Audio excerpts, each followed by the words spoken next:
Basic Master. I am curious. मैं जानना चाहता हूँ. Once again. I am curious. मैं जानना चाहता हूँ.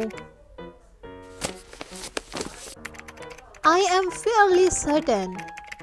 मुझे काफ़ी यकीन है. Once again. I am fairly certain. मुझे काफ़ी यकीन है.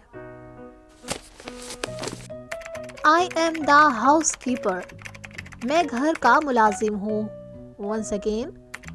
I am the housekeeper. मैं घर का मुलाजिम हूँ. I am losing my patience with you. मैं आपके साथ अपना सब्र खो रहा हूँ. Once again. I am losing my patience with you. मैं आपके साथ अपना सब्र खो रहा हूँ. I am not fit for it. मैं इसके काबिल नहीं हूँ. Once again. I am not fit for it. मैं इसके काबिल नहीं हूँ. I am married. मैं शादीशुदा हूँ. Once again. I am married. मैं शादीशुदा हूँ.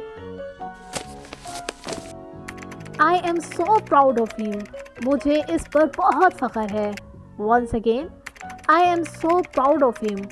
मुझे इस पर बहुत फ़ख्र है. Now your turn to make sentences with I am.